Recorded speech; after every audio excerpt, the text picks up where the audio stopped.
Hello everybody and welcome to the Sovereign Village Project. With all of the rough stuff in the news right now between the government shutting down commerce over the Mississippi River down by Memphis and through the Mississippi River, and of course the fuel shortage and all of the Middle East garbage, it's a rough time, and so it's sometimes we all just need a break. I know I do. And so I thought I'd show you this stump because this is a really fun example of a lot of things here in the garden, and it's all a little bit of a happy accident, and it's become this really vibrant polyculture food production, basically a mini hugel bed that was very lazy and easy for me to build.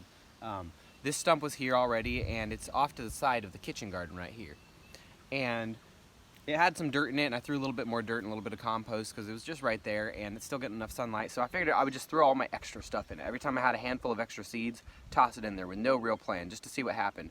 So it's been a fun, really fun experiment, and I've been learning a lot of cool lessons from it. So let's take a look at what we've got growing in here. We've got a pretty healthy looking potato. And that's from a kitchen scrap potato. That's from a store one, not a seed potato, and I've had pretty good luck with those in the past. And it's living just underneath this story here of what I think is a daylily or something. Somebody can correct me if I'm wrong. We've got a volunteer tomato popping up here. I don't think I planted that one. I think that came from a tomato seed in the compost. We've got radishes. We have peas. We've got chickweed in the back. We've got beans popping up on this side.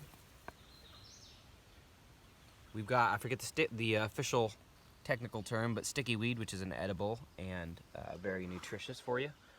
And we've got wild garlic growing here in the back.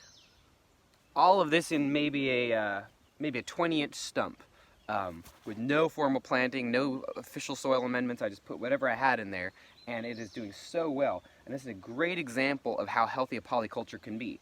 And you have to realize we're breaking all of the rules here. If you read on a seed packet, it would tell you not to plant a radish that close to everything else, and not to plant potatoes that close, and tomatoes that close. But what I've been finding is by really packing things closely, but then enriching the soil, I get phenomenal production. Now maybe each individual plant doesn't produce as much as it could in a more spaced out, sterile environment, but the space itself collectively produces far more food in a rich polyculture. So I really kind of encourage people to break rules and plant stuff closer together or farther apart, just experiment and don't be bound by what seed packets or websites or videos tell you.